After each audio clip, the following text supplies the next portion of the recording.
Ciudad de La Plata, un día frío, o me permito cambiar con ustedes ideas acerca del concepto de la palabra. En esa ruptura, en ese chisporroteo de dos profesionales, uno aludido y otro que alude, lo que intermedia es la profesión.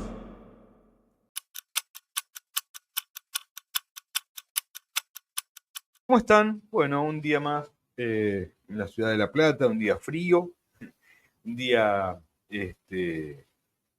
absolutamente inhóspito afuera, pero que adentro invita por ahí un poco a la reflexión, tomando unos matecitos y pensando un poco algunas cuestiones que por ahí nos ayudan a construir y a construirnos como profesionales o simplemente para reflexionar, para pensar y para intercambiar ideas. Hoy me gustaría pensar con ustedes y hablar acerca de un concepto que siempre toco de soslayo y siempre me gusta o me permito intercambiar con ustedes ideas acerca del concepto de la palabra. Hay como diferentes vertientes en el pensamiento del concepto de la palabra, en el acompañamiento terapéutico. Y le podemos pensarlo primero la palabra desde el concepto del discurso, la palabra desde el concepto de la construcción teórica del acompañamiento terapéutico y a partir de esa conceptualización armar un discurso que sea propio, pero que no pierda tangibilidad con respecto a la representación del acompañamiento terapéutico. ¿Qué quiero decir con esto? Contar el acompañamiento terapéutico con nuestras propias palabras, pero sin corrernos demasiado de una conceptualización general acerca de nuestra profesión. ¿Por qué la necesidad de contar con nuestras propias palabras, el acompañamiento terapéutico? Surge a partir del recorrido que nosotros hacemos en nuestro campo profesional. Nosotros hablamos tanto con un equipo interdisciplinario del cual formamos parte y a su vez también necesitamos recorrer con la palabra la estadía o la participación en el campo clínico con nuestro acompañado. Los acompañados como concepto social varían en su representación con respecto a la interpretación de la palabra, ¿cierto? No todos entendemos lo mismo al mismo tiempo, ni tenemos por ahí la forma de llegar a un concepto de la misma manera. Entonces, el acompañante terapéutico, entre otras muchas cosas, tiene que comenzar a adaptar su discurso a partir de su interlocutor, ¿sí? De ahí es que viene también esta conceptualización necesaria de teorizar y de formarse continua y sistemáticamente porque interlocutamos con la sociedad y la sociedad va variando sistemáticamente también sus formas y modos de pensamiento. Además está decirnos con revisar nuestra realidad, ¿verdad? Entonces ahí tenemos una construcción que tiene que ver necesariamente con este concepto que nos acompaña, que es la palabra. ¿Sí? La palabra desde el discurso, tal como les había dicho, pero hay también un recorrido muy arraigado, ¿no? Esto de decir, me dio su palabra. La palabra como un documento firme y necesario y a veces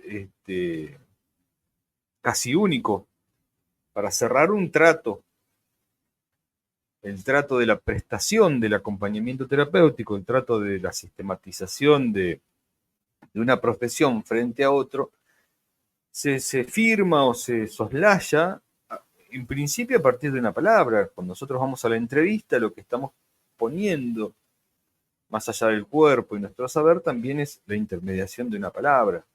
Cuando nosotros hacemos un encuadre, lo que intermedia en ese encuadre también es necesariamente la palabra.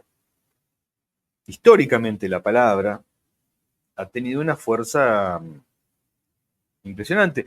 El padre Luis Farinello, si han tenido la oportunidad de escucharlo alguna vez, dijo una vez que cuando fue a comprar la casa, aquel que le vendía la casa le dio la mano, le estrechó la mano con fuerza y le dijo: don Farinello, lo felicito, usted tiene una casa. ¿Qué quiere decir esto? No era necesaria la intermediación de ningún papel, la palabra tenía un valor. Y ese valor era unidireccional, tenía que ver con la representación de la ética, con la representación del honor. Y volvemos a interlocutar o a mezclar estos dos conceptos que acabo de vertir. La palabra como discurso y la palabra como documento ineludible de un trato. Cuando estas dos cuestiones se intermedian, nace necesariamente una representación. ¿Qué quiero decir con esto? A ver, vamos a otro concepto ético del acompañamiento terapéutico. Cuando nosotros hablamos de un colega, lo que intermedia es el discurso, de la forma en que nos referimos con ese colega.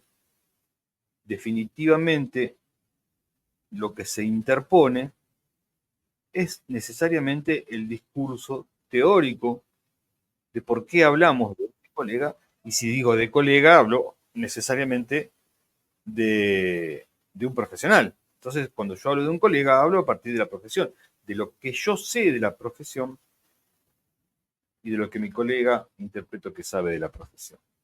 No puedo estar en un aula diciendo yo a este colega lo respeto, pero no apruebo o no coincido.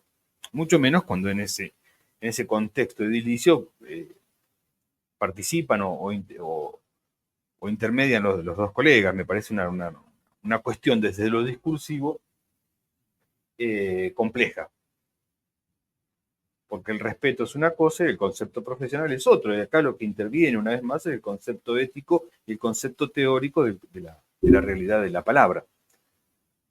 No puedo yo como colega decir este colega es un delincuente, un mafioso, un ladrón, un chorro, porque lo que intermedia y no solo es el concepto del discurso de quien lo dice, yo como colega hablo de mi colega, sino lo que intermedia también ahí es la ruptura de la palabra como concepto del honor. Se destruye en ese instante el concepto honorífico de los dos, pero de quien lo dice juega menos la participación de esa ruptura del concepto del honor, porque cuando lo dice rompe cualquier tratado de la palabra que se tenga con la profesión. En esa ruptura, en ese chisporroteo de dos profesionales, uno aludido y otro que alude, lo que intermedia es la profesión. No son dos personas que hablan de algo, sino son dos profesionales o un profesional que habla de otro profesional. Y aquí entonces la necesidad básica y elemental de la construcción teórica del acompañamiento terapéutico a partir de un recurso discursivo como único método y como única herramienta la palabra. Necesitamos los acompañantes terapéuticos, la formación constante y continua como elemento teórico fundacional para sostener un discurso a partir de la palabra. Nuestra única herramienta es la palabra, no hay otra forma. Nosotros con el cuerpo y con la palabra intermediamos en esa vulnerabilidad a la cual somos invitados a participar como extranjeros, en un espacio delimitado necesariamente por necesidades, por un equipo interdisciplinario y básica y elementalmente por nuestra participación. Nuestra participación a partir de la palabra. Si yo encuadro lunes, miércoles y viernes de 18 a 21 y le digo el viernes no voy, el otro viernes tampoco voy, pero vengo el jueves posiblemente no venga, pero sí el sábado, digo, ahí lo que se rompe es la estructura del encuadre, y ese encuadre que se constituyó elemental y fundamentalmente, primero que nada, a partir de la palabra. Cuando vamos a la entrevista, es eso lo que hacemos. Cuando yo digo A mí no me importa, no me da asco cambiar pañales, lo que intermedia en eso es el concepto teórico y lo disruptivo es el discurso. La palabra también es intermediadora, intermediadora en un grupo. No se habla de la misma manera en un congreso de acompañamiento terapéutico que en una clase de acompañamiento terapéutico que en una reunión de acompañamiento terapéutico. Lo que varía es el discurso, más no la palabra, porque la palabra está constituida por el profesional. Como construcción ética, en salud mental también, la palabra va perdiendo poco a poco la conceptualización de tal. No es difícil encontrar en un hospicio, en un manicomio, en un hospital, me ha pasado de encontrar las salas identificadas con el nombre y debajo de la identificación de ese nombre un laboratorio médico, lo cual ya intermedia en eso que necesariamente lo que hay ahí es principalmente un enfermo, un concepto biológico propio a ser medicalizado. Lo vemos en los congresos de psiquiatría, digo, lo que prevalece son los regalos de los laboratorios farmacéuticos, el poder que tiene el laboratorio farmacéutico parten desde esa conceptualización. Pero a su vez también en los manicomios también vemos que las salas tienen un nombre, sala Lombroso, sala lo que fuere, y hay algunas salas que se llaman salas de prealta, y después cuando indagamos muchas personas que están en la sala de prealta, hace 20 años que están en la sala de prealta, la ruptura que se da ahí, desde la palabra, desde el concepto ético de la palabra, y desde el significado de la palabra, hace que pierda valor esta. ¿Sí? Desde la palabra juega también mucho el concepto simbólico. Cuando yo hablo en mi libro con respecto al concepto del rito y la utilización de las máscaras, lo que intermedia en el rito es la palabra, es el discurso, y no cualquier discurso. Es un discurso que se construye entre dos. Y hago alusión al rito como conceptos chamánicos, como identificatorias de tribu, si se quiere, de pertenencia, porque lo que intermedia es el discurso y en ese rito se habla de una manera determinada, se construye una palabra de una forma determinada para que los que entiendan sean dos y nada más que dos. Porque es a partir de ese entendimiento ritual donde comienza a constituirse y a construirse una forma o una intermediación con la sociedad. Pensemos en esto, cuando van a misa, el cura lee párrafos de la Biblia que marcan a las personas, a los feligreses, parte estructural de su vida, ¿sí? En relación con la sociedad. Intermedia ahí un concepto teórico elemental, que es un saber, pero a su vez también una representación, y esa representación a partir de la palabra.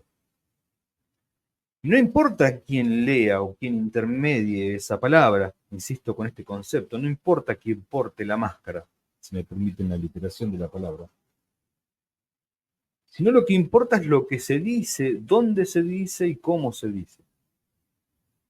Es fundamental que como acompañantes terapéuticos entendamos estas conceptualizaciones para saber, primero, la necesidad de la formación constante y continua, no para complejizar la palabra, sino para mejorar el acceso al entendimiento de esa palabra.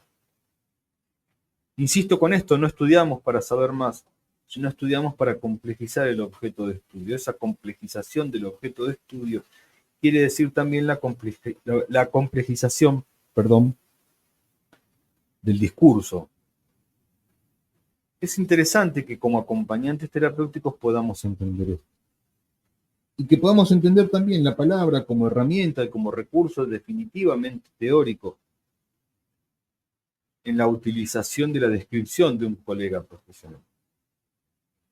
Cuando uno arma un código de ética, lo que está armando es una codificación del concepto del accionar del profesional con respecto a otros profesionales y con respecto a su propia profesión. Ese código de ética básica y elementalmente se rompe a partir del concepto del discurso. El discurso casi siempre antecede a la acción. ¿Sí? Cuando nosotros vamos a, a un domicilio o a una clínica, donde fuera, y vamos un día a las 6 de la tarde, no hay nadie, vamos otro día a las 4 de la tarde, están a punto de salir, vamos otro día a las 6 de la tarde que hemos pautado nuevamente y la puerta está cerrada, lo que va rompiendo en eso es elementalmente el discurso, porque el discurso entendido per se como un concepto de encuadre, lo que se rompe es la palabra. Lo que se rompe es elementalmente la palabra. Cuando se sistematizan las formas de pensamiento del acompañamiento terapéutico a partir de una dirección y cuando quienes van en otra dirección se convierten elementalmente en la contraposición de mi discurso, de mi palabra, y a partir de ahí un desentendimiento, y eso es expresado de manera discursiva como una conceptualización de la ruptura del modelo ético, lo que se rompe también indefectiblemente es el discurso. Y es el concepto elemental de la palabra, ni más ni menos. Por más que conceptualizaciones psicoanalíticas digan que cuando uno habla más de uno que del otro, la ruptura del discurso es bidireccional, es social. Es social. Porque cuando uno habla más de uno que del otro, eso tiene que ver con un concepto del individuo, no del profesional. Cuando un profesional habla de otro profesional, no solo habla del profesional, sino también de la profesión. Una profesión que habilita esos espacios a partir de la escucha y muchas veces la propalación de esas habladurías. Lo que se habla, lo que se hace es la ruptura de los límites éticos de esa propia profesión. Está todo permitido. Yo los invito a pensar estas cosas, a pensarnos. El valor elemental, conceptual de la palabra me parece que es fundamental en nuestra profesión. Una vez más, les agradezco muchísimo, pero muchísimo que me hayan escuchado. Los invito a que sigan mi canal, por supuesto, que le den like, a que podamos discutir de la forma más sana. Fíjense que uno cuando dice discutir tiene que aclarar siempre sanamente, ¿no? Y no se da mucho eso en otras profesiones, sin el acompañamiento terapéutico. Que podamos discutir de la forma más sana posible, abajo, con los comentarios, y a partir de ahí abrir también un nuevo canal de comentarios. Si les gustó esto, por favor denle like, así así YouTube lo va poniendo y podemos seguir pensando algunas otras cuestiones. Les agradezco mucho, mucho, mucho. Nos estamos viendo y que tengan un bonito y calentito fin de semana porque está muy, pero muy frío. Cuídense.